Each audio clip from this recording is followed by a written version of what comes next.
मैं अयोध्या नरेश दशरथ पुत्र एवं प्रभु श्री राम का अनुज लक्ष्मण महापंडित महाज्ञानी रावण को गुरु रूप में सादर प्रणाम करता हूं। आयुष्मान भव लक्ष्मण। कहो, अपने जीवन की इस अंतिम लीला में मैं तुम्हारे किस हित की पूर्ति कर सकता हूं? हे महामना, नीति, धर्म, राजनीति एवं समस्त वेद शास्त्रों के ज्ञाता, आप अपने ज्ञान और अनुभवों की दीक्षा से लक्ष्मण के जीवन का मार्ग प्रशस्त करने की कृपा करें। मैं देख रहा हूं लक्ष्मण कि तुम एक योग्य शिष्य की पात्रता लेकर उपस्थित हुए। अस्तु, मैं अपने जीवन के कुछ अनुभव तुमसे अवश्य साझा करूंगा। हे सुमित्रा नंदन, अहंकार चाहे सत्ता का हो या सौंदर्य का, शक्ति का हो या भक्ति का, धन का हो या धर्म का, वो बड़े से बड़े विश्व विजेता को नष्ट कर देता है। इसका प्रत्यक्ष उदाहरण ये त्रिलोक विजेता, विद्या विशारद, महापंडित रावण है।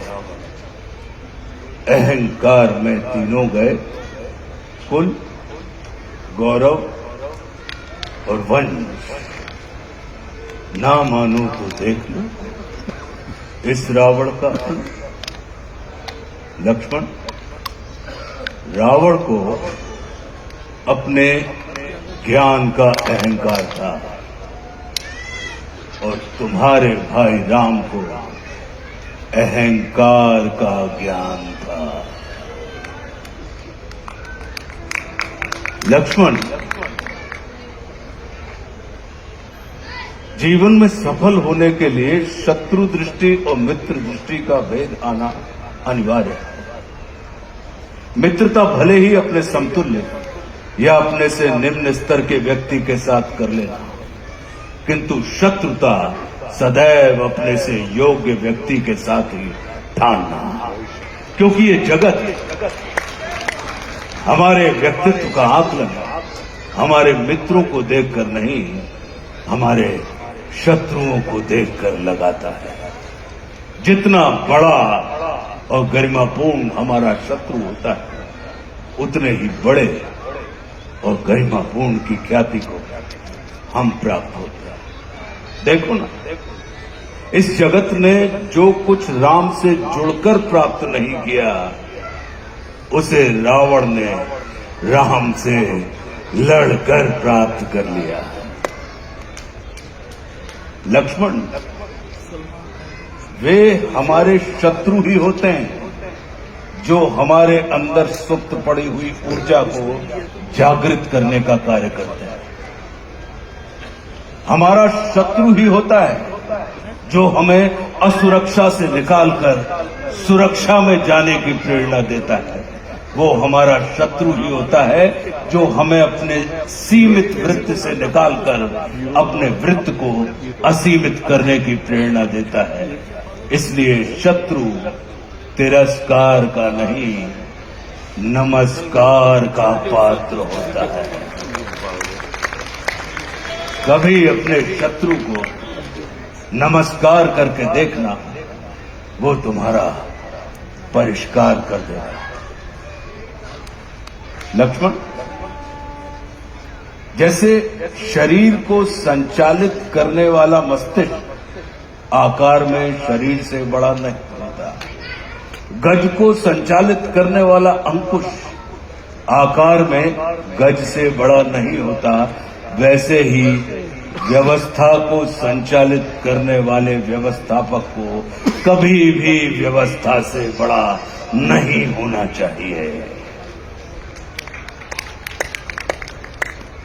ये सारा नीति ज्ञान तुम्हारे भाई श्री राम तुम्हें स्वयं दे सकते थे, किंतु उन्होंने तुम्हें मेरे पास भेजा। जानते हो क्यों?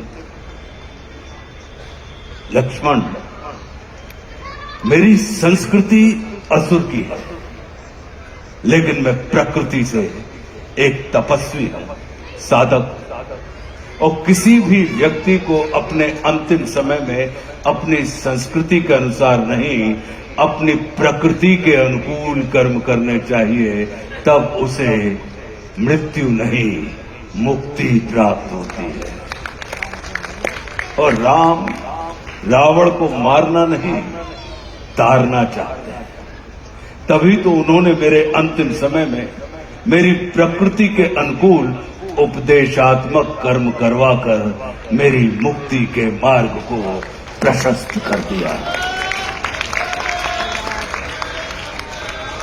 आने वाले समय में ये जगत कहेगा कि त्रिलोक विजेता, विद्या विशारद, महापंडित रावण की पराजय का एकमात्र कारण है कि उसके पास लक्ष्मण जैसा भाई नहीं था। लेकिन इस जगत को ये स्मरण रखना चाहिए कि लक्ष्मण जैसा भाई प्राप्त करने के लिए व्यक्ति को रावण नहीं, स्वयं राम बनना पड़ता है। सदैव अपने भाई राम के अनुगामी रहना।